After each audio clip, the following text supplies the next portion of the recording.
Hello, this is Matt from the Explorers Podcast. I want to invite you to join me on the voyages and journeys of the most famous explorers in the history of the world. These are the thrilling and captivating stories of Magellan, Shackleton, Lewis and Clark, and so many other famous and not so famous adventurers from throughout history. Go to explorerspodcast.com or just look us up on your podcast app. That's the Explorers Podcast.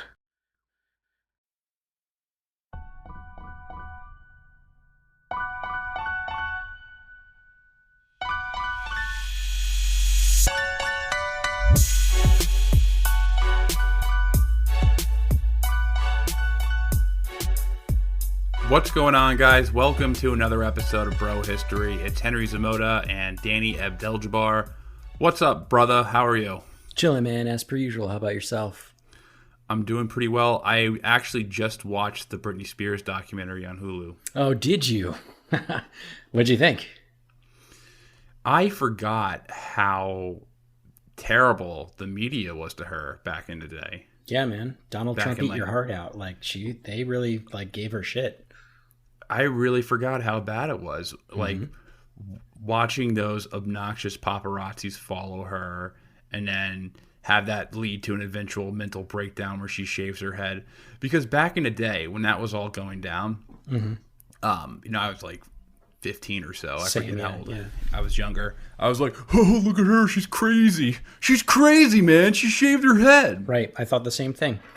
Yep. Totally without the context of, oh, yeah, she's being constantly harassed 24/7. Right. And her whole life is just public, and she's being criticized at every turn.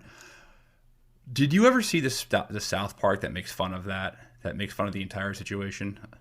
Yeah, I did. I don't remember the whole plot, but that was a long time ago too, though. It's very good. It's very sympathetic to I'm gonna have Spears, to watch it again.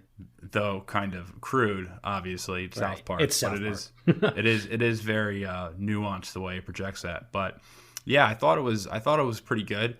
I really did forget how awful the corporate media is. Well, I don't forget how awful the corporate media is. They are awful all the time. Today, right? But it was just really just seeing that side of it. I forgot how vicious they were in entertainment news. Right. Because now people are kind of protected about what information, or at least celebrities are protected when it comes to putting out the PR that they want through their own social media channels. Because they have social media, right? They can put out all the pictures that they want. Exactly. When it was left up to the paparazzi news, or really whatever news, when Britney Spears shaved her head, everyone covered that. It was a headline story on the New York Times, most likely. Yeah. And I just forgot how awful.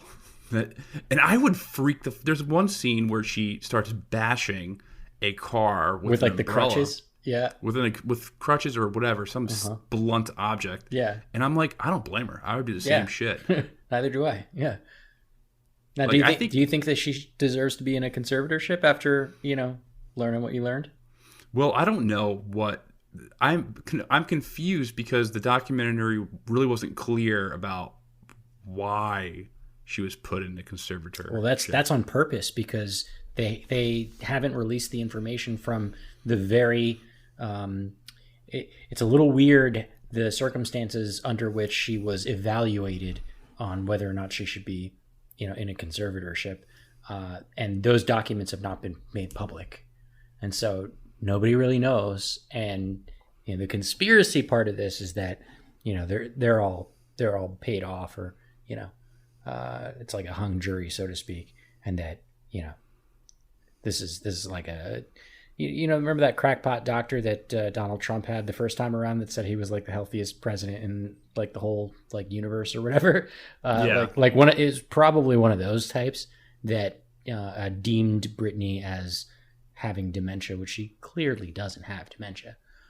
And even if she did, there are plenty of people with dementia that don't have all of their civil liberties taken away either. So all of their freedom in general taken away. So it's a little fucked up. It is very bizarre. It does seem like a scheme when watching that. They totally conspire to to take advantage of her mental breakdown and play it up so they could control her finances. It really does seem that way, but who knows? I don't know the truth behind it. I know people. I have a friend who's like, dude, she's crazy. Look at her Instagram pictures. She's nuts. And I'm like, she does look a little bit troubled, but, after what she's been through. Can you blame her? Can't really blame her too much. But speaking of crazy peoples. So this is going to be our third episode in a row on China. And we never really intended to do 3 episodes in a row on China. Nope. It just kind of turned out that way because each subject kind of flowed into the other. Mm-hmm. And Danny, I don't know about you, but I've been enjoying this because I've been trying to better understand the CCP and current relationships between the U.S. and China. Yeah. So these episodes have been really helpful as far as giving myself just a foundation to understand, at the very least, the geopolitical relationships between the United States and China, and yep. and all that good stuff. 100%. And I'm really in all the research that you have done has been outstanding. Now, we wanted to. Last week we did an episode on kind of the ethnic. I don't want to say ethnic makeup. All right, you can better describe this because you more like the how.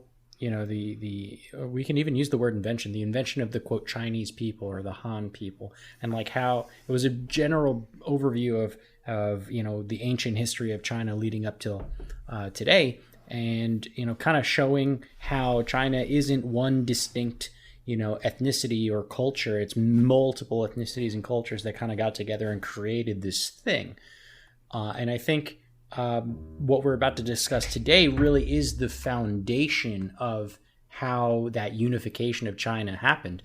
Quite literally, the word China comes from the empire that unified, the warring states, the Qin Empire.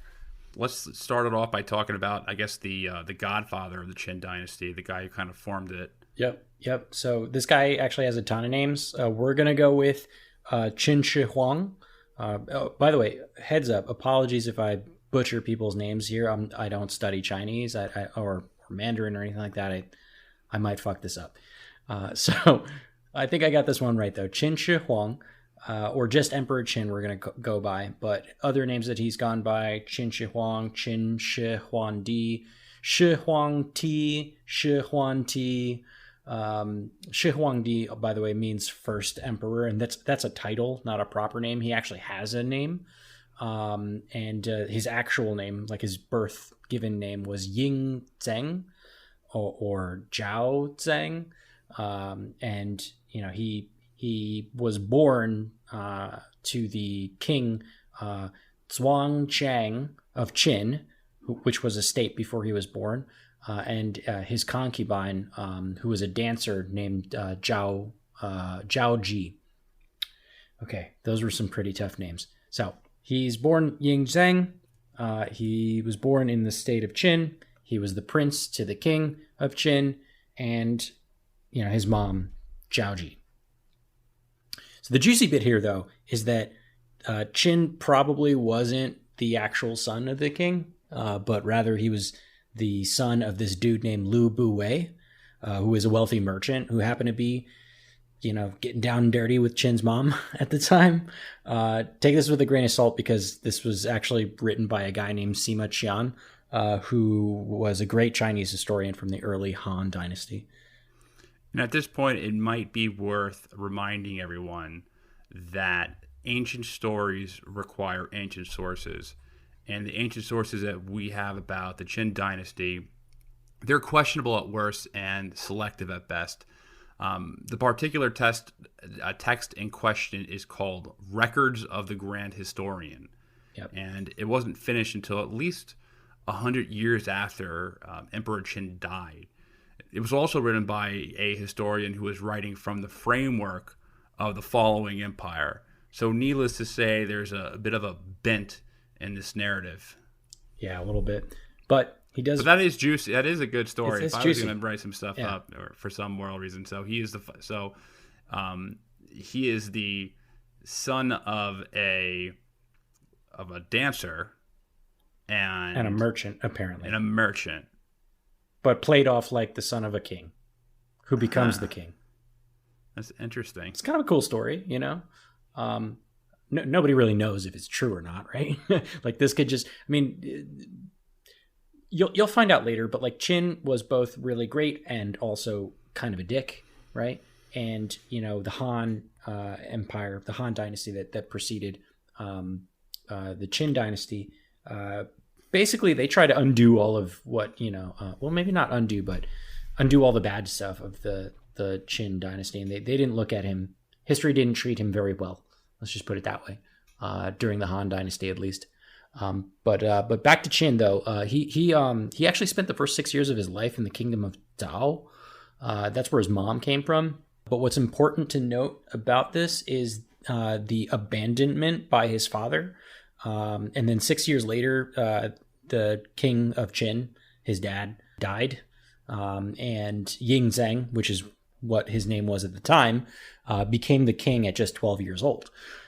Now, this dude, the merchant guy, Lu Buwei, he was actually pretty cunning in his own respect, and he managed to secure himself a position as the prime minister to take care of the kingdom's affairs until Emperor Qin, then Ying Zheng, came of age. And Lu Buwei was a pretty interesting dude also. He could probably warrant his own episode, but how he came to get to this power, how he came this close to the throne is also another juicy story. But what you want to know from this one is that he was a pretty smart guy. He knew how to make good investments. Obviously, he was a merchant, but especially in people. And this kind of carried through to his short time as prime minister. And also, he was still banging the emperor's mom. So, so there's that, apparently. So this dude, Lu Buwei, he put into practice a pretty clever and different system. And it was like a system of meritocracy where he would basically hire all the brightest people, sometimes even ones that came from like rival states in the region. And this practice was continued by Qin when he came of age, and it was definitely a major part of why the Qin dynasty was so successful. Lu Buwei, though, his Achilles heel was his affair or alleged affair with Qin's mom, and potentially his parentage of Qin. So to kind of take some of that pressure off of him with keeping up with all those secrets. He basically introduced Qin's mom to this dude, Lao Ai, who, again, another juicy story. He pretended to be a eunuch and joined the court as like Qin's mom's man friend. But really, he was like her friend with benefits. Remember this dude. But he pretended to be a eunuch all while sleeping with Qin's mom. Qin's dancer mom. That's right. But basically, like, Lu Buwei was like, all right, I can't keep fucking you, lady. Here's some other dude that you can have sex with instead to keep you busy. And that was a mistake. You'll find out. Okay, so Lu Buwei, he orchestrated this. Yeah, he put it all together. Yeah, to be like, I don't have time for this anymore. I'm going to bring in my friend, and we all think that he's a eunuch. So it won't actually be public, so it won't embarrass me. So I'm not certain. I'm not certain if he knew that that Lao Ai was a eunuch or not. I don't know if he knew that or not. What I do know is that he did this on purpose to take the pressure off, because like a lot of people were suspecting that he was sleeping with the Dowager Queen, Qin's mom, and so if she's fucking around with some other dude, Lao Ai, then there's no. There's like less conflict of interest, so to speak. Like nobody's looking at Lu Buwei, So it was more. I gotcha. You know what I mean? It was like to take the pressure off of him. Be like, what are you talking about? She's fucking that like eunuch dude. That doesn't make too much sense if that was the cover-up story. Yeah, it's a complicated story, man. I'm telling you, it's a lot of this shit is super salacious, and I didn't follow all of it super well. So if I'm butchering this, my bad. But that's the general take that I got from it. All right, there's some affairs and some sneaky sex stuff going on with illegitimate kids coming around and whatnot, and definitely that sort of stuff going on. That'll pop up in. All but right. In 238, though, Qin reaches adulthood and starts to consolidate his power. But that part wasn't particularly easy. And I'm going to skip over a lot of like important things, but some of the highlights, or lowlights, I should say. He had to deal with a famine.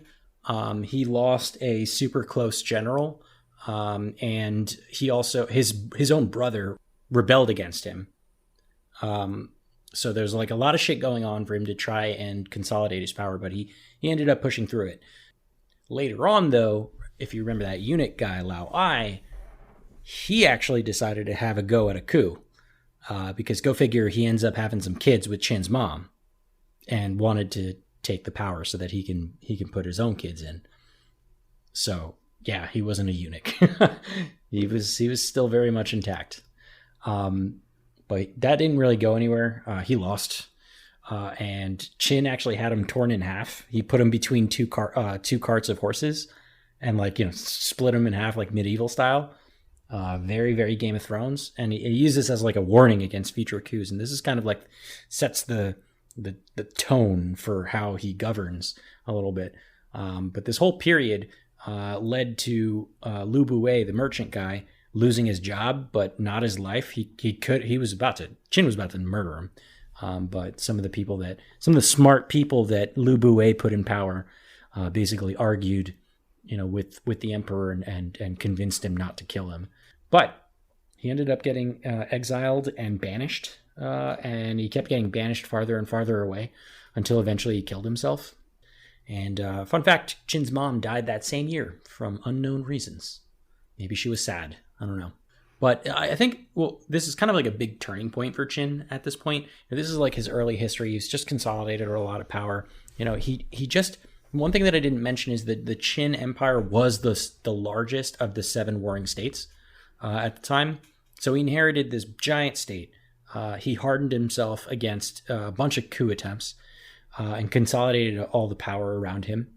And Lu Buwei set him up with like a government full of really talented people, to help him run the government and run the war machine. And I think he basically used all of this and a bunch more to fuel his conquest and over the other 6 warring states in China. So it's kind of like Philip II and Alexander III. Exactly. Where, Philip II, he's setting up his son, Alexander the Great, to really have the best army and a real nation state in Europe. Philip II, he was planning the invasion of Asia to conquer the Persian Empire. Right. And when he died, when he was assassinated, Alexander the Great was just like, all right, I'm going to run with this plan. I have a great set of generals in place, a West Point equivalent there. Yep. They had the best generals. So did they had the same thing in the Qin Empire as well. Yep. The only difference there is that Lu Buwei wasn't actively trying to conquer the other warring states. He was just trying to build up a massive government and a massive war machine within Qin. Emperor Qin himself was the one who took the initiative and said, "All right, well, fuck it, I'm gonna go crush these other people." Let's pull this back because let's talk about because we're talking about the Warring States period, but that's right. Some people may not know what the hell we're talking about. Mm-hmm. The Warring States period in China was between 481 and 221 BCE, so it lasted a really long time. And it was started when the prior dynasty, the Zhao dynasty, lost their ability to administrate the unique regions that they conquered. And so the country, the Zhao dynasty, broke up into 7 separate states: Chu, Han, Qi, Qin, Wei, Yan, and Zhao. And basically, they continuously fought each other, for supremacy for a few hundred years. And each of those states were basically fighting each other to legitimize themselves under the, quote, mandate of heaven, which was basically a loose set of principles under which the Chinese dynasties legitimized their rule. It was, I think, kind of less of a religious mandate as it was a military one in practice, though. So the mandate of heaven, in a nutshell, was that this ancient god or divine force known as heaven, or the sky, it depends on the text that you read, had selected a particular individual to rule on its behalf on Earth, right? So, I mean, you probably heard of this premise, across thousands of cultures. But basically, while this ruler is granted a whole lot of power, he also has this like moral obligation to use it for the good of his people. And it was said that if you didn't, then you would suffer terrible disasters to the state, that you would lose the right to govern. But I think obviously that's like the poetic part of the mandate of heaven. But if you look at it practically speaking, or like pragmatically, the reverse was true. If you suffered a natural disaster and you couldn't pull out of it, if you couldn't effectively govern your people, or if you suffered some major like military setback, it was said that you lost the mandate of heaven, not the other way around, right? So, and that's what basically happened to the Zhao, right? Like they couldn't keep it together, and so they lost it. This is kind of a lot like the ancient Egyptian pharaohs, if you remember from when we were talking about them, and how they legitimized their power by the consistency of the flooding of the Nile. And basically, it was like if it didn't flood consistently, you lost your legitimacy, right? And I think it's kind of important to note that all of these ancient Chinese sovereign rulers, pretty much right up until Qin, sought to use like military power to gain or maintain that, quote, mandate of heaven, because this was the easiest way to do it, right? Like you can't really control whether or not a river floods. You can't really control whether or not your enemies, fucking the Huns from the north come and invade your shit. Like you can't really control a lot of those things. What you can control is your own military. So they often use that as a way to gain or maintain that mandate. But there was still this moral underpinning that went along with it that was very, very Confucian and not at all Qin style. Qin basically dropped the heaven part and went full mandate with like military power. But this didn't actually happen until like a little bit later on. And I think although the state of Qin had a pretty good army, they had iron weapons, they had war chariots, they had crossbows, all kinds of really awesome stuff. They weren't initially able to make a dent in conquering other states, probably because of the way that war was fought at the time. And I'll explain more about that in a bit. But along comes this dude who's a politician. His name was Shang Yang. Again, one of these super smart people that Lu Buwei had hired into the government. And he basically developed the philosophy of legalism. We'll talk more about legalism in a bit too. But he advocated total war. What's interesting about warfare in the Warring States period was that it was kind of like gentleman's warfare. It was like there was a lot of rules. So before Shang's reforms, warfare was like a nobleman's game. It was like chess or Go, and it had these rules. So some of the rules, as an example, was it was common practice to allow your enemy to mobilize on the battlefield. Just let them get into position, even to pass you so that they can get into position without you fucking with them. That was normal. Molestation? Yeah, without molestation. So that was normal, right? And also commanding generals didn't attack non-combatants. So there was no or at least not on purpose, right? There's very few, collateral damage. And they were expected to treat people who they defeated with honor. So like if you captured POWs, you brought them, you treated them with honor, especially the high-ranking ones. And yeah, pretty much all of that went out the window after some time, and Qin started winning. So they weren't doing what the ancient Greeks did and just massacre and brutalize entire populations, executing all the men and then selling all the women and children into slavery? That wasn't a common practice? No, but Qin made it a common practice. Okay. Effectively, right? It wasn't until he adopted these legalist strategies of like total warfare that he actually started winning. And he took each state one by one. The first state he conquered was the Han. Then he went and got Zhao and Wei. And then he took on one of the more powerful ones, the Chu, and he beat them. And once the Chu were gone, it was just like Yan and Qi left over, and they were kind of the weak ones. Funny story about Qi. Qi literally put up all of their guys on the western front, like expecting a head-on assault, and Qin's forces flanked him from the north and basically took the capital with no problem. So that was like easiest victory for him. But after this is when Qin declared himself the emperor, and he changed his name to Qin Shi Huang, which obviously I pointed out before means first emperor of Qin. So what's interesting is that he adopts this legalist philosophy, right, which is an ancient Chinese philosophy along with some other philosophies, but this is very Machiavellian. Yeah, you could say that. When he does become emperor, he has to organize his new empire, right? Because if you want things to run smoothly for thousands of years, you have to establish reforms. And Emperor Qin, he's kind of the perfect Machiavellian prince, the way that he kind of consolidates his power.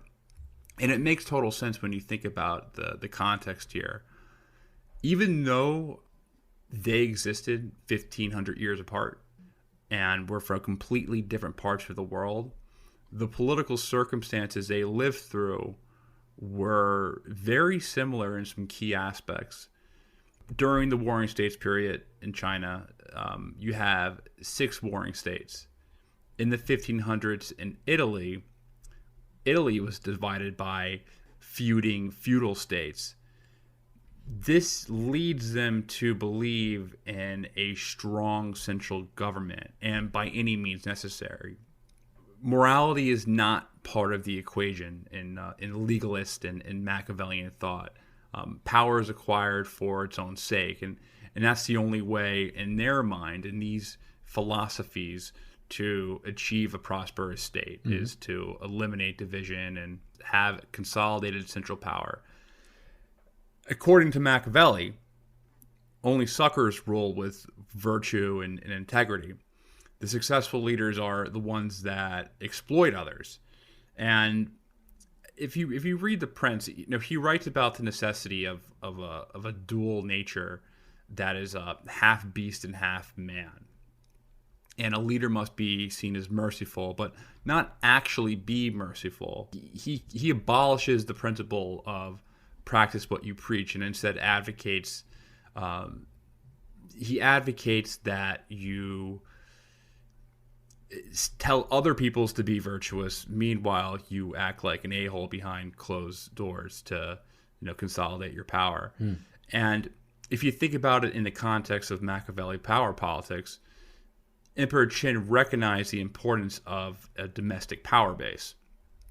So he abolishes the feudal system, and he develops a system of bureaucracy to control territory. Yep. And this is where we see a lot of like the quote unification of China that we talked about in the last episode. Emperor Qin didn't want the states that he conquered to think of themselves as independent nations. So he divided the country up into smaller administrative units. There were 36 commanderies, which is what he called them. And then he divided those into even smaller districts and counties and things like that. And he also declared that government positions would be appointed according to people's abilities and not according to like a hegemony or even the fact that you live in the area. And something that's important is he rotated civilian leaders across former kingdoms, so they wouldn't get too popular, so he wouldn't get too attached to them. Right. And all these conquered lands would become provinces and counties rather than setting up anyone with any kind of remote claim of royalty. Machiavelli said that a prince has a stronger hold on the state if he uses ministers, because there's no kind of blood lineage to the central power authority.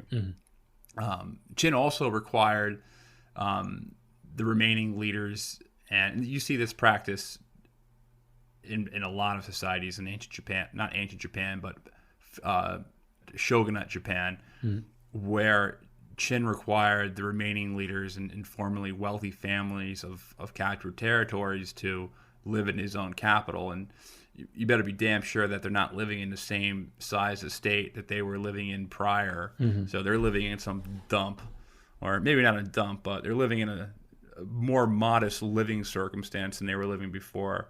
The show Who's Boss, and keep your enemies close and your friends closer. Right.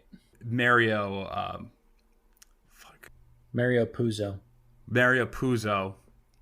He definitely, was inspired by Machiavelli when he had that line. I'm actually not sure if that line's in the book or not. It's definitely in the movie. I'm not 100% sure if it's in the book or not. I never read the books, so I'm not sure. I never read the books either, but it's obviously The Godfather is obviously based on the book. Right. Well, one way that he would kind of push this a little bit, he would change the way that land was passed down. So like first he would take all the wealthy people and all the former leaders, and he would put them in his own city. And then for the rest of the people that got to stay in their own estates, he changed the way how land was passed down. So previously, land was typically passed down to the firstborn son. This is called primogeniture.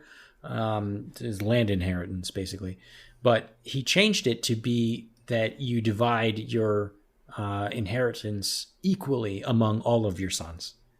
Welcome to the future in this year's wildest super fun show for adults. Hey gang, it's Josh Olson. And Joe Dante. And we want to tell you about our podcast. It's about movies. Josh, there are 1,000 podcasts about movies. Sure, but ours is different, Joe. That's true, actually. Our guests are writers, directors, musicians, comedians, actors. Hell, we even have other podcasters on. We play no favorites, and they don't talk so much about their own work, but about the movies that have influenced them and made them who they are. We call it The Movies That Made Me. We've talked with people like Guillermo del Toro, Little Stevie Van Zandt, Martin Short, Ethan Hawke, William Friedkin, Barbara Crampton, Jonathan Ross, Dennis Lehane, Mark Duplass, Adam McKay, Lorraine Newman, Jason Reitman, Alison Anders, Elijah Wood, Stephen Canals, Eli Roth, Joe Bob Briggs, Roger Corman, Bobcat Goldthwait, Ileana Douglas, Dana Gould, Martin Campbell, Shane Black, Albert Hughes, Emily Deschanel, Joe Biafra, Larry Fessenden, Nicole Housen, Shaka King, Lee Daniels, Rosalind Chow, Clancy Brown, Yardley Smith, Ike Barinholtz, Steve Arquette, Thomas Middleton, Gina Prince Lightfoot, and Uwe Boll. It may not be highbrow, but it's lots of fun. Subscribe for free on Apple, Spotify, or wherever you get podcasts. In color to thrill you as never before. Hi, I'm Matt Albers, host of the Pirate History Podcast. The men and women of the golden age of piracy are some of the most infamous and often misunderstood characters in all of human history. You know their names: Captain Morgan, Anne Bonny, Henry Avery, Mary Read, Captain Kidd, Blackbeard. But do you know their stories, their real stories? Every week over on the Pirate History Podcast, we explore the real lives of these pirates. We examine what made these pirates sail the high seas in search of plunder and adventure and revenge. The real stories are a lot more complex and a lot more interesting than the stories most of us have been told.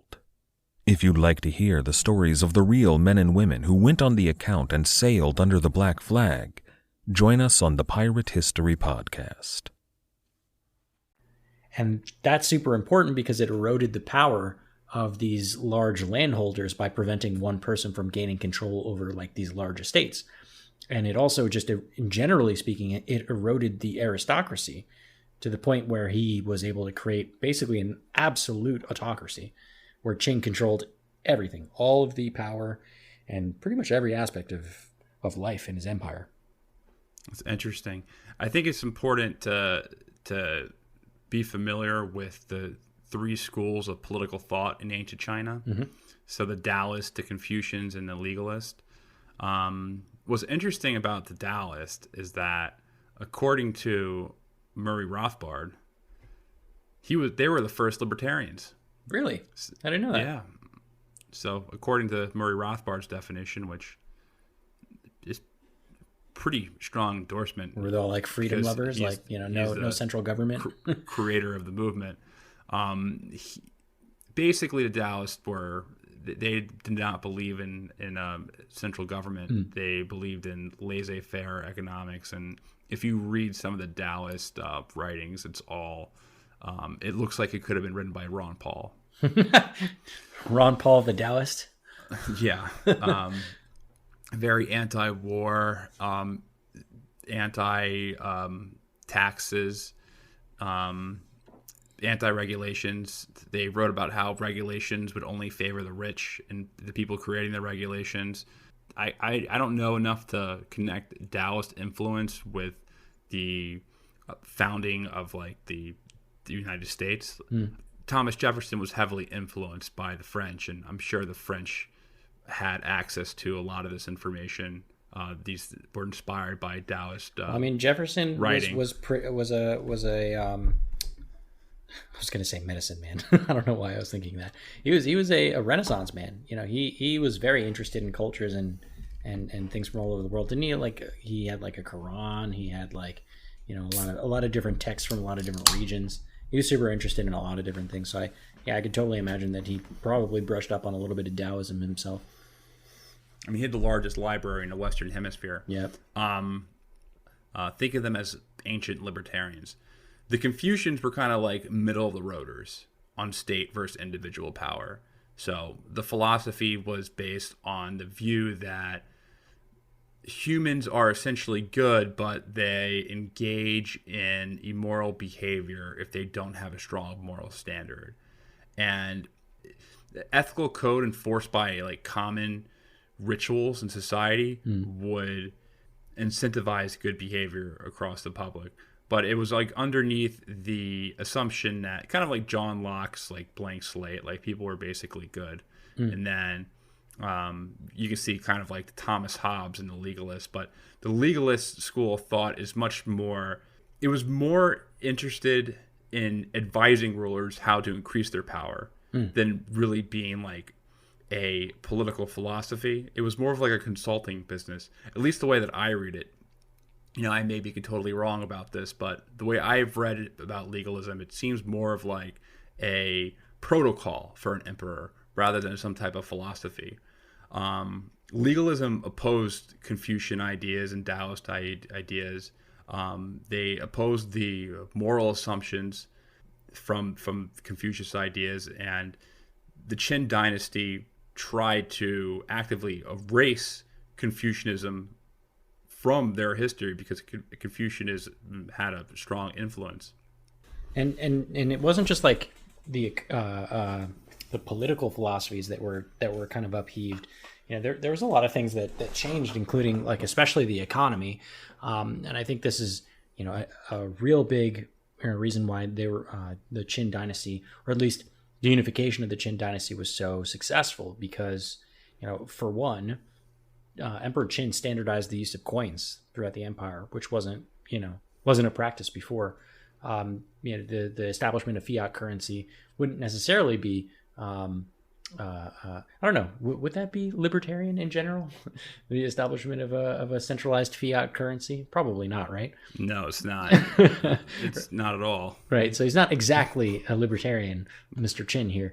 But he did do this, and it did help. The opposite of libertarian economics. Yeah. What Mises said, one of his most important theories in economics was that a currency had to be a commodity first. Like you had to have a currency that people wanted for other things. So that's why precious metals were perfect, because you can melt precious metals down and you could use it for building something, right, or like silverware, jewelry, or there's a lot of uses for gold. Okay, silver. so in fairness, these coins were precious metals, like silver, gold, bronze, things like that.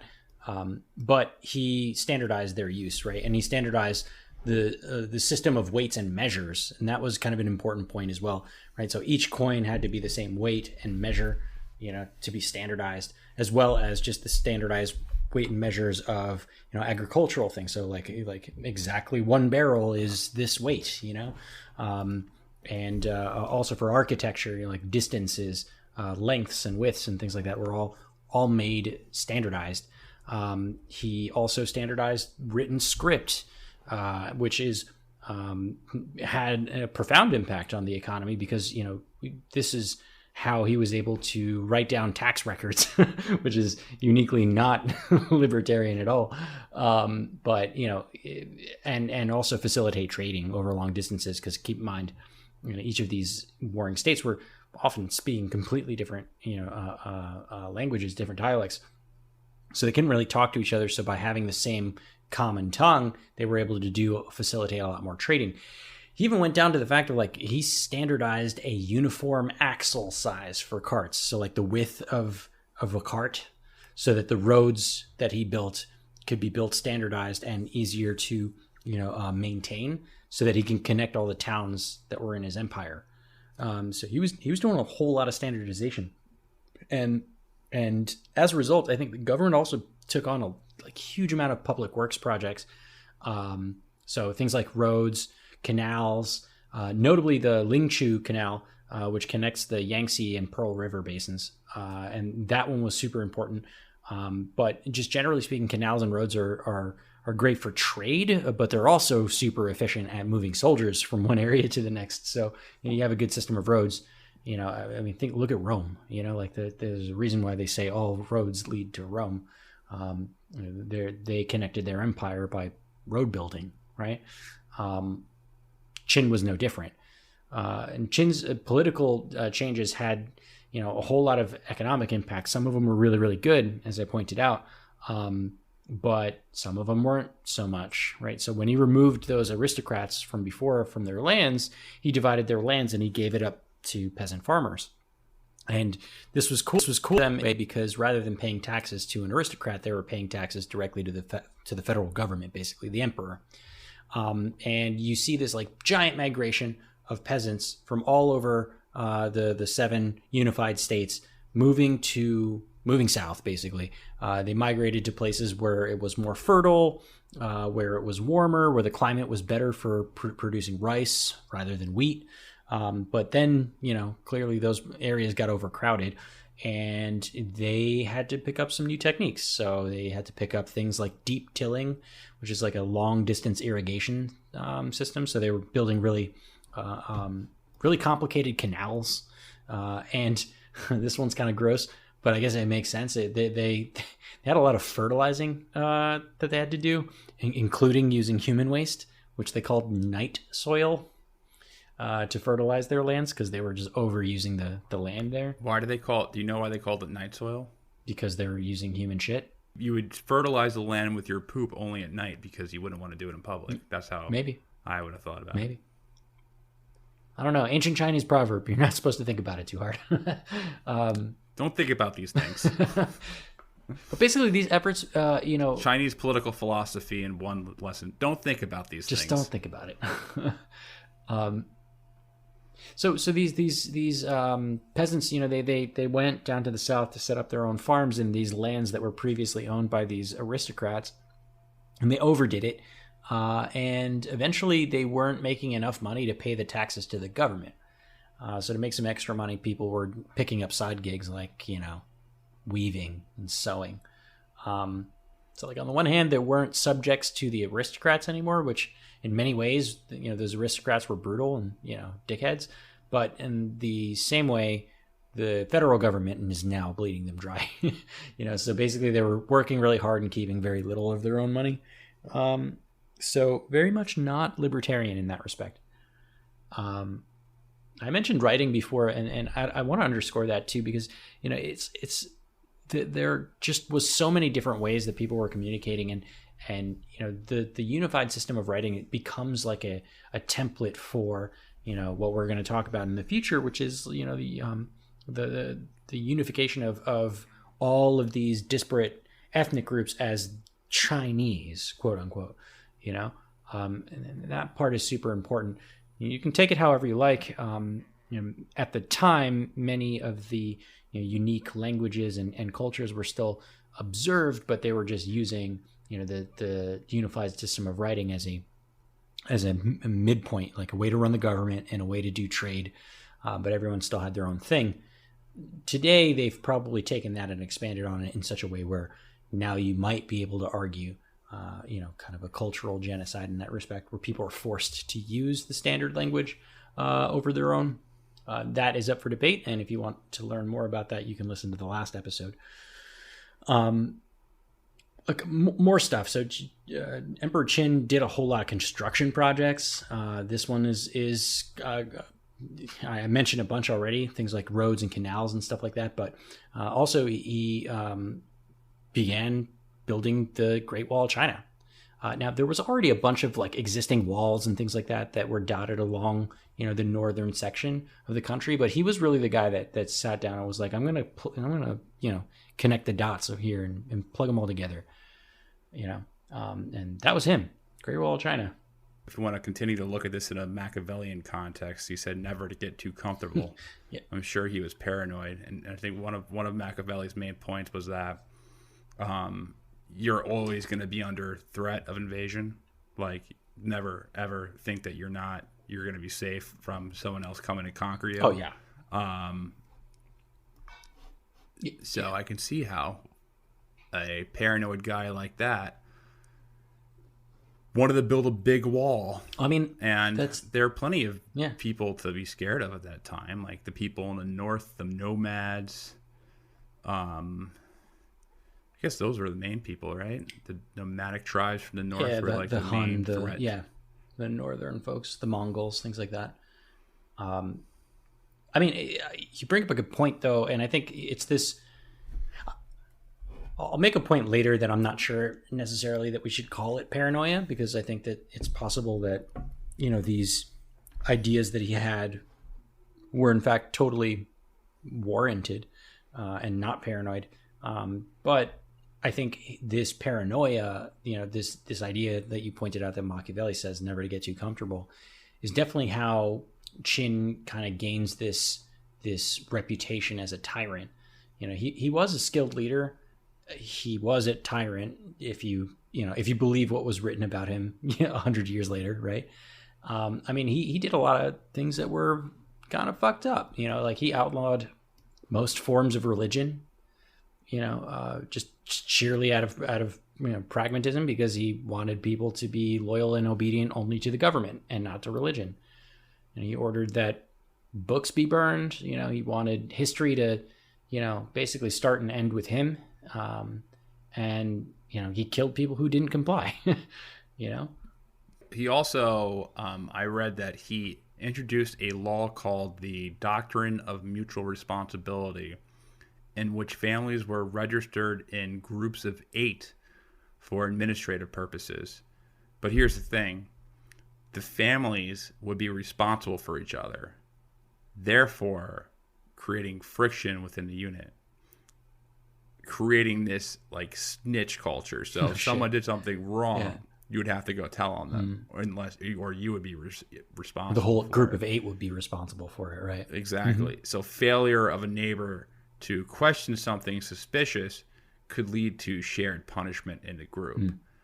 This is very akin to what's practiced in North Korea, China, Soviet Union, right, or what's practiced in the Soviet Union. Telling on thy neighbors, right, and even in New York City. Oh yeah, you go out without a mask on, you're getting snitched.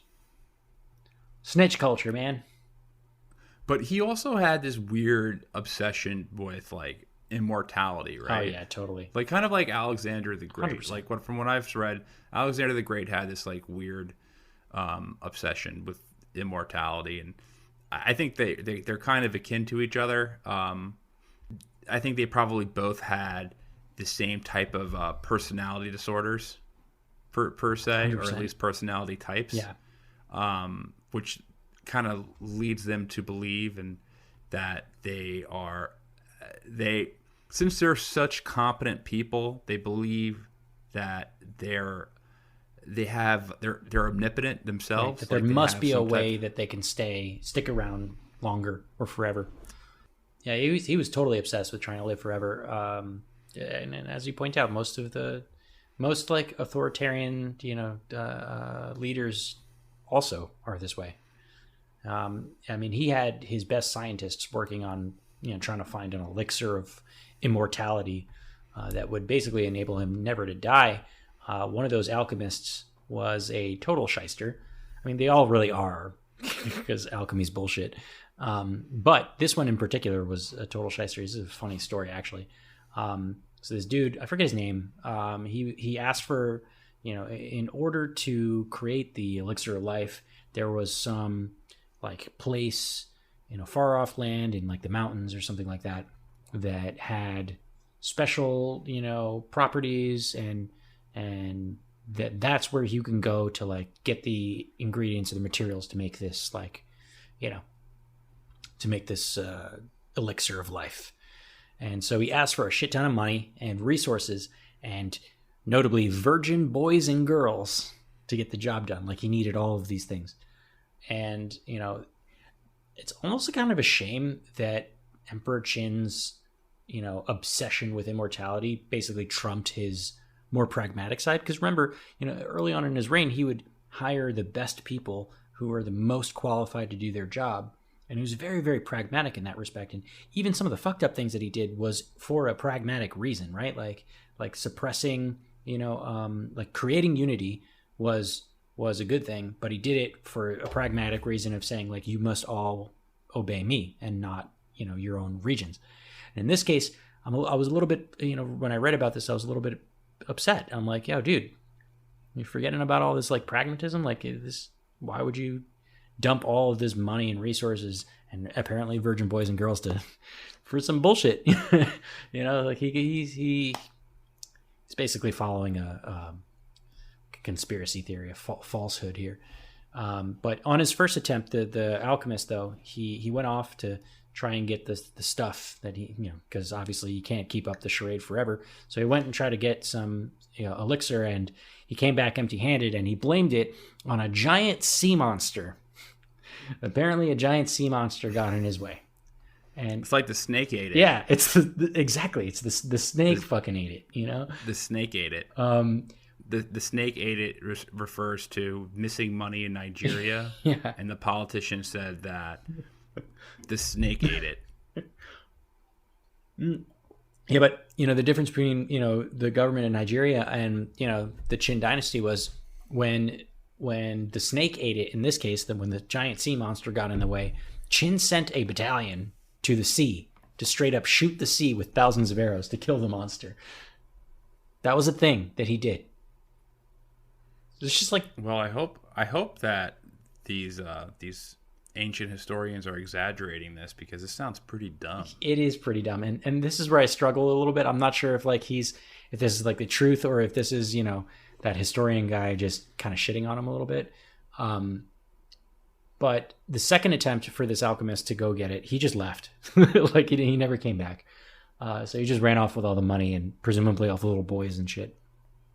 He was obviously asking for these children because he was a pedophile. He was a pedophile, yeah. right? Mm-hmm. Totally. Yeah. Yeah.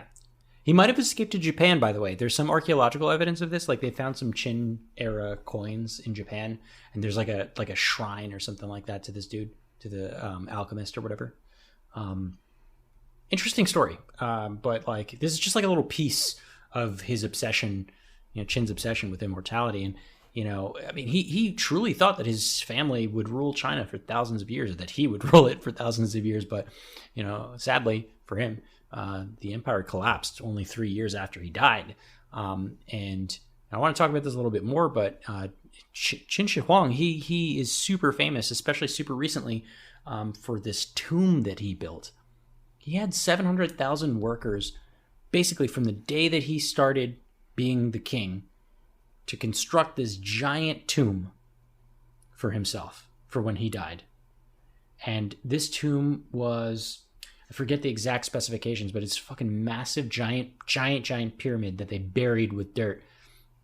And it features a huge army of 8,000 terracotta soldiers, horses, chariots, all of them decked out with weapons, like good bronze and iron weapons and chariots and all this shit. Thousands and thousands of these. And the funny thing is that none of them are templated. Every single one of these soldiers is different. It looks different and have like a different, face and like different clothes or like different armor.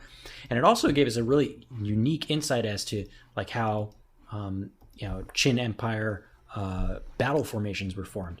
So you see in the front, there was like a bunch of hyper-mobile infantrymen. Behind that was the heavy infantrymen. Behind that was cavalry, and then behind them were the archers. And vast information, came out of that. Super interesting dig. They're still discovering it now, and there's this one chamber that they still haven't opened yet that is said to have a small scale model of the Qin Empire, like on the floor, and has rivers of liquid mercury. Holy shit! Yeah. This looks awesome. Are you Googling it now? I'm Googling it right now. It is incredible. It is incredible. And we just recently found this. Like, I think it was like, I forgot the exact year, but I remember like the last. Wasn't it the 70s? Or No, probably like the 80s, right? Earlier. Later, I mean. Hold on, let's find out. Terracotta Army found when? 74 is when they found it. And then in 2015 is when they penetrated the liquid mercury area. This is probably the coolest ancient structure I have ever seen. And I think it was fucking, like, nobody knew about it. Like, so, I forget the exact story. Like, I think a farmer fell into like a hole. It's always like some random farmer that finds these things. I know. It's always just some guy like strolling. That's how they found that ancient cave that cave in Vietnam. Yeah.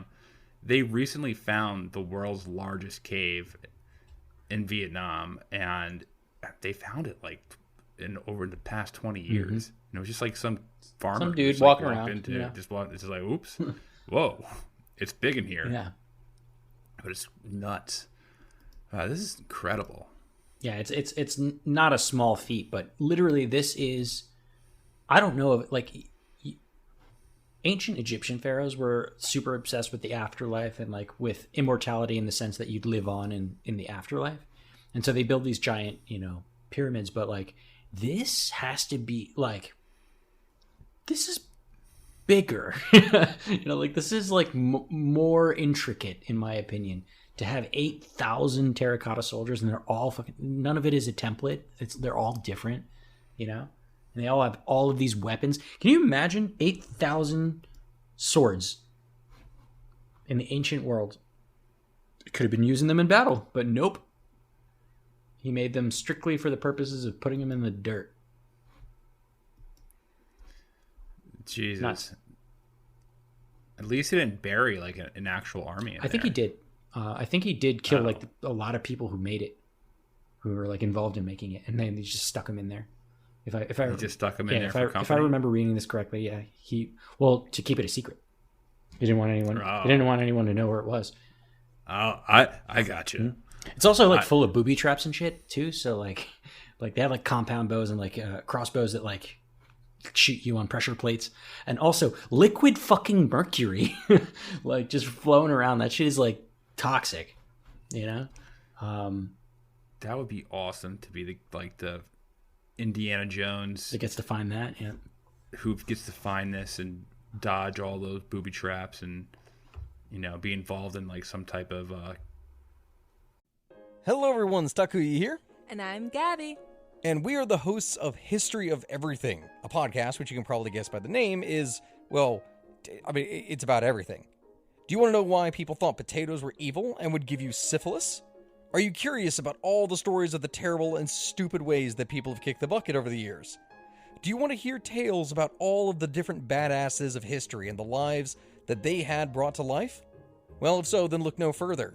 History of Everything is just the right podcast for you. It's available on Spotify, Pandora, and anywhere else that you get your podcast from. Join us for some fun and just see how weird and wacky history can be. There are really many reasons to listen to our podcast, Big Picture Science. It's kind of a challenge to summarize them all, Molly. Okay, here's a reason to listen to our show, Big Picture Science, because you love to be surprised by science news. We love to be surprised by science news. So, for instance, I learned on our own show that I had been driving around with precious metals in my truck before it was stolen. That was brought up in our show about precious metals and also rare metals, like most of the things in your catalytic converter.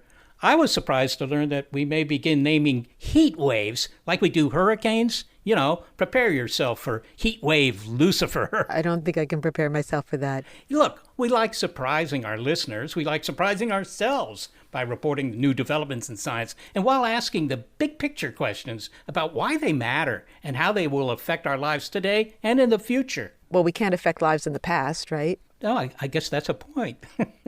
So the podcast is called Big Picture Science, and you can hear it wherever you get your podcasts. We are the hosts. Seth is a scientist. I'm a science journalist, and we talk to people smarter than us. We hope you'll take a listen. Drug smuggling operation or something like that, because I feel like that would be involved in it. Like you'd find it because some gang, like the triads, are running a heroin operation out of it. Yeah, exactly. Yeah. But I mean, look. So this I think obsession with immortality is like part of like how Qin goes nuts, right? He totally went nuts after a while, and I want to make the argument, because I want to give him a little bit of credit here, that this paranoia that he developed over time, I don't think you can totally blame him.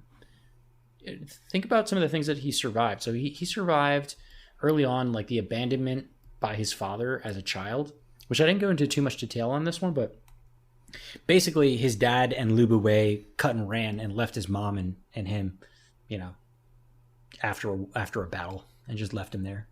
And it wasn't until later that they were allowed to go back to the Qin Empire. So he has these abandonment daddy issues. And then he survived multiple coup attempts. One of them was by his brother really early on when he consolidated power. And one of them was by his mother's lover. And his mom did nothing to stop this. Or at least that's what was written. Like, she didn't really try and stop him very hard. And I didn't talk about this at all, but he survived multiple assassination attempts, at least 3 of them. And one of them was by his childhood friend. So, can you blame a dude for being a little bit paranoid when, all of these people that are close to you are like trying to fuck you over? It makes sense. It makes sense why he gravitated so hard to legalism, why he, wanted to rule with an iron fist, It's perfectly logical that someone like that would turn out to be an authoritarian brute. However, I guess it's not really fair to, when you go ahead and start judging people from the past with our own modern type of morality. Mm-hmm. I mean, I don't know what you're doing. You're just running in circles because everyone back then was a authoritarian asshole, Yeah.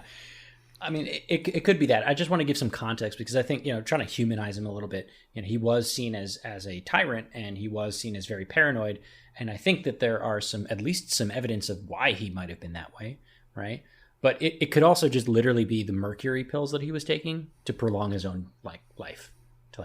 That's just silly. So how did they find that out? Like, it was just well documented that he was very into mercury. All of the alchemists that he employed, like later on in his life, were saying like, "Yo, mercury, this is the shit." I mean, mercury is kind of a crazy substance when you think about it. It's a metal. Its melting temperature is room temperature, right? And it's like fancy looking, and it looks like crazy and shit. And they're like, "Oh, this is fucking weird," And it's like hard to get, so it was rare at the time. And they're like, "Yeah, this is good for you." So he was taking mercury pills like a fucking idiot. And he was poisoning himself, basically. Yeah. Well, I wonder if he was drinking alcohol. I wonder if he was drinking as well. I mean, a lot of Alexander the Great had a raging alcohol problem. Yeah. So did his father. A lot of old leaders did. Yeah. I didn't really read anything about that, but I mean, I wouldn't put it past him. I mean, I think the mercury pills by itself would probably make you go crazy. Yeah, that would probably kill you. Yeah, it would make you go crazy first, because like he's basically microdosing mercury. It's nuts.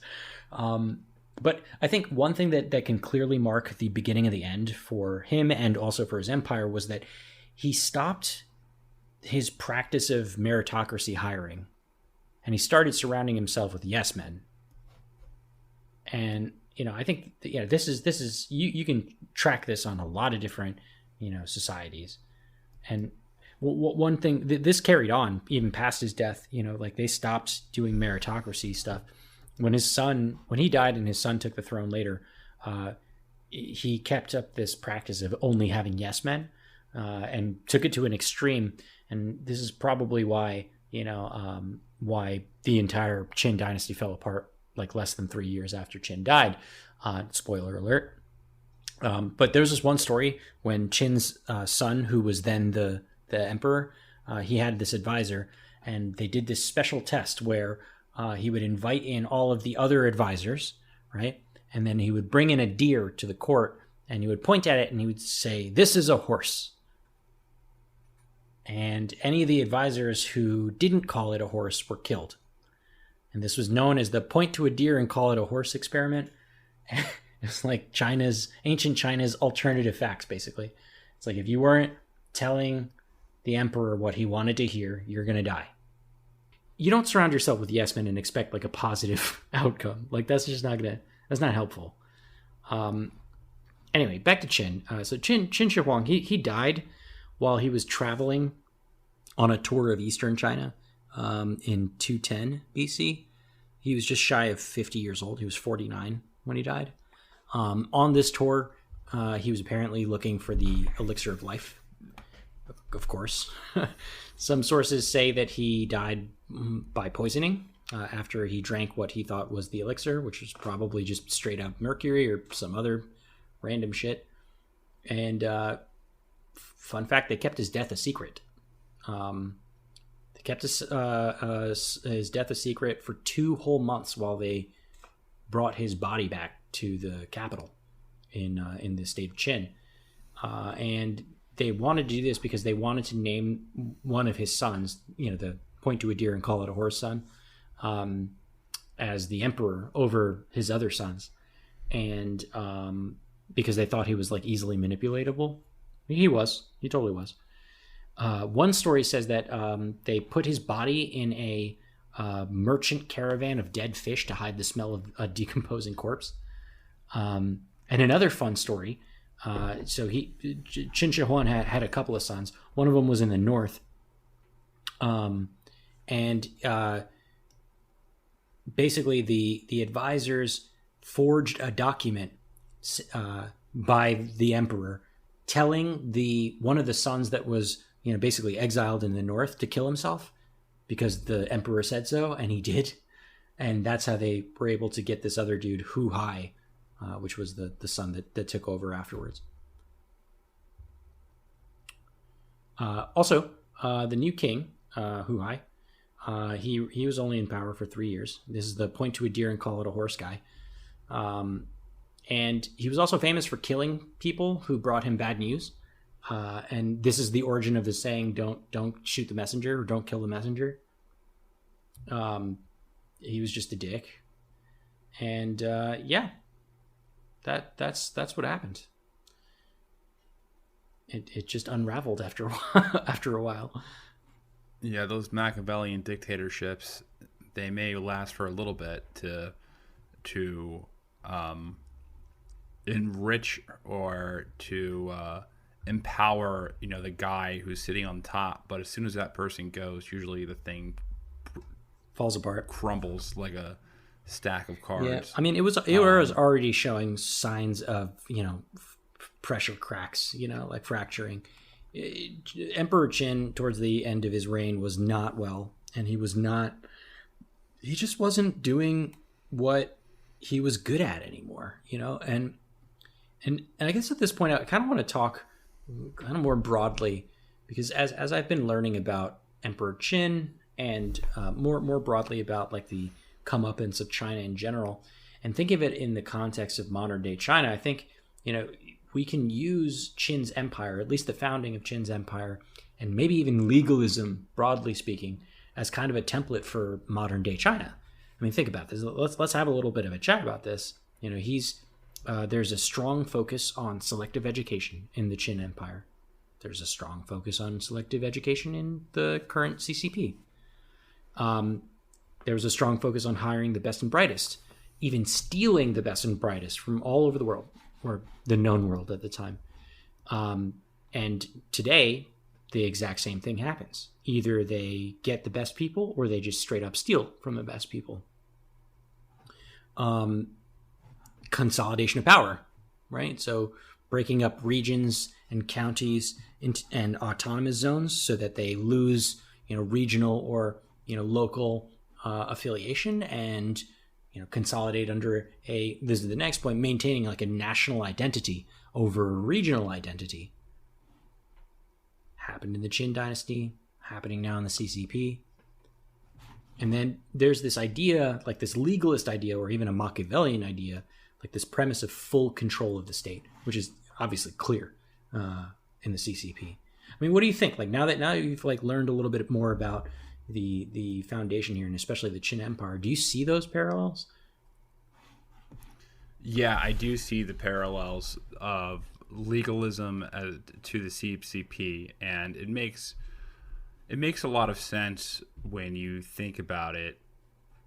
What's interesting is that I know in the beginning stages of Chinese communism, the early Chinese communists, they rejected a lot of these ancient philosophies. Mm-hmm. So they rejected Confucianism and they rejected legalism. Right.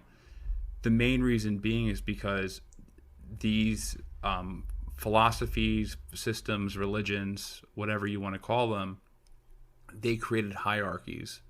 And Mao's China, and Mao, I believe, was a student and was probably more well-read in the study of legalism and Confucianism than he was actually Marxism. He was more obsessed with creating an ideology that was pure to Marxist roots. But that was distinctly Chinese, though. That was kind of important part. Yeah. With these ancient philosophies like legalism and Confucianism, these could be, I think the critique of communists would be that they are bendable. So they're bendable to fit the needs of whoever's in power or who's ever trying to use them. They're more tools rather than pure philosophies, I feel. And I'm no expert on these subjects, but has been my impression and my thought about reading about legalism and Confucianism, that these are more so tools and principles to govern rather than like philosophies. But I guess that's what a philosophy is. But I think the critique from Marxists and communists is that they can fit who the ruler's desire and how to bend them. Now, I think that Xi Jinping is an entirely different animal. I don't really think there's too much communist about the current, at least economic system that they have going on in China. And Xi Jinping is allegedly very fond of these Chinese classics. Since the 1980s, a lot of these ideas, these ancient ideas, have begun to revive in today's modern CCP. And they've been trying to implement elements of Confucianism and legalism into Marxism, which is their official ideology. Right. And by tapping into these cultural, philosophical roots, the CCP is able to legitimize itself by formulating ideologies that are separate from Western liberalism. Right. So it's uniquely China, like you said, and it's not something that's adopted from Europe or America. I think they're trying to spin their current government as something that is not like, it's not Marxist, right? It's Chinese. It's yeah, exactly. It's Chinese, and I think that's what they're more concerned about. I'd have to ask an expert why there's still posters of Mao on people's walls in China. Habit. But I think it's of habit and just in tradition, because I don't think anyone thought that he was a good leader in the 1980s when they ditched all of the economic practices that under Mao in favor of capitalism, but capitalism as a not in the spirit of freedom, capitalism purely to enrich the state. Like that is Chinese economics. It's not because it's morally right to let people pick and choose, what voluntary interactions they want to have with each other. More so that this is the best way to make China a powerhouse on the world stage. Right. So yeah, I think I see a huge correlation between legalism and Confucianism in the CCP, and I think as we continue to discuss modern Chinese politics, I think those analogies will become even more clear. But that's something I'm interested in exploring in the future, because I'm no expert on this. Like, I kind of a noob when it comes to China. Same here, but it's fun to learn. Yeah. It is fun to learn. Well, I think, I can go on and on about how I believe that there are some parallels. I think you kind of hit it on the head when you said that current President Xi is kind of enamored with these ancient Chinese classics. And I'd venture to say that he might consider himself a bit of a, Shi Huang, or, emperor himself, in the respect that he kind of follows along, a lot of the footsteps of Qin. And I pointed out a bunch of them before, but as you were talking, I thought of more, great works, building, the canals and roads and bridges and things like that Qin Shi Huang did. And now we look at that parallels in terms of like the extreme development that President Xi is pushing, specifically around, say, the One Belt Road Initiative, to basically remake the like a modern day Silk Road. And that's not a small undertaking, right? And Qin Shi Huang's MO throughout his, outside of conquering and unifying China, was great works, right? Like making big fucking projects and putting everybody to work to do specific things. And under Qin Shi Huang, if you were appointed to, build a road, you built a road. And if you didn't, you died. You kind of see some parallels there, like if President Xi wants you to pick cotton in Xinjiang and you're a Uyghur, you had better pick the fucking cotton, or you're getting sent to a camp. That's just the way it is, So it's like this weird dichotomy between this pseudo positive thing, right? Like, development of China is very positive for the Chinese people, right? Developing their economy is very positive. It's very positive for the global economy that they do well, right? We all do well when they do well. But at the same time, it's on the backs and with this like kind of darker underpinning, right? And it's very Qin Shi Huang. It's very reminiscent, in my opinion. Just the way that these things get done. It's both expansion, unification, growth, modernization. The Emperor Qin way. And I keep on saying this, but I still believe in this theory. China is going through the process of creating their nation state, but they're doing it with a blunt object in broad daylight. Yep. I think that's what Emperor Qin was doing, right, when he was creating the first unified China, essentially. But there wasn't TV back then. There wasn't the internet back then. So yeah, there wasn't the TV or internet back then, and that's what the current form of the CCP is doing right now. They're building a nation state with a blunt hammer or a blunt object in broad daylight, and we're seeing all the ugly things that go along with that. And it's everything that's happening with Uyghurs and how they treat minorities. Yes, it's horrifying, but it's exactly what you would expect to happen given the context of the CCP and how you think that they would approach Muslim minorities who run counter to having who are having issues assimilating right. into the broader Han culture. Right. It's exactly what you would expect. Honestly, I think in some cases you would expect worse treatment. But it's an interesting subject.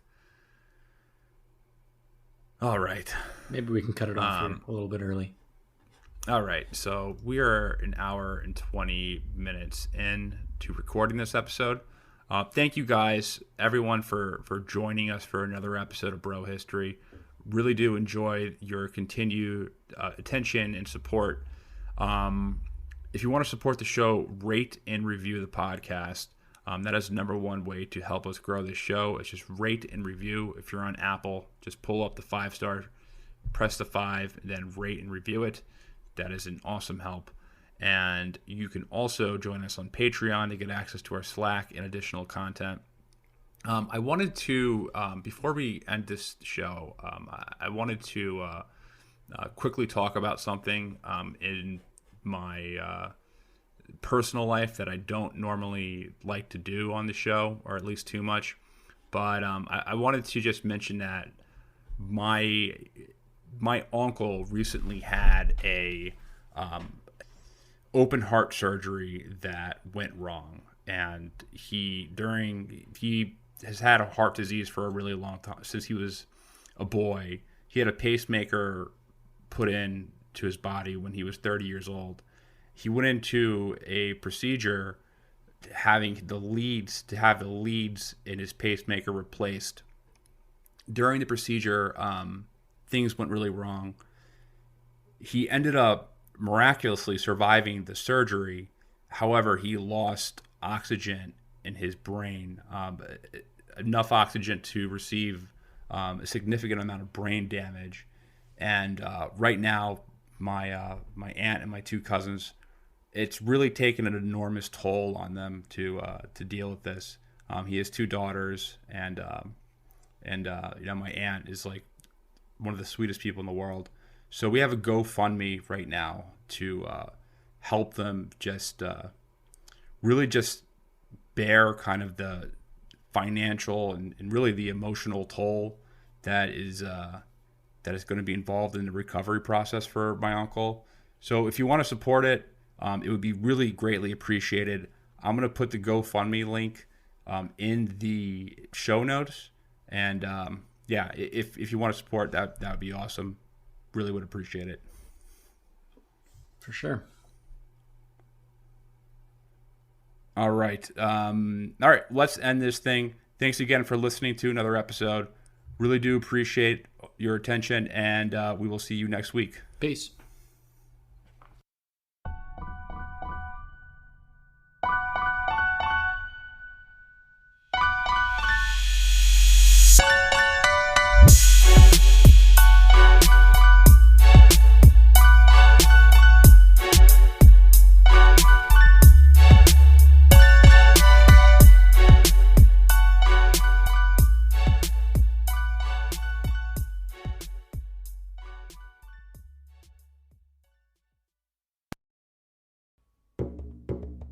Have you ever gazed in wonder at the Great Pyramid?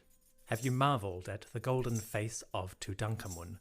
Or admired the delicate features of Queen Nefertiti? If you have, you'll probably like the History of Egypt podcast.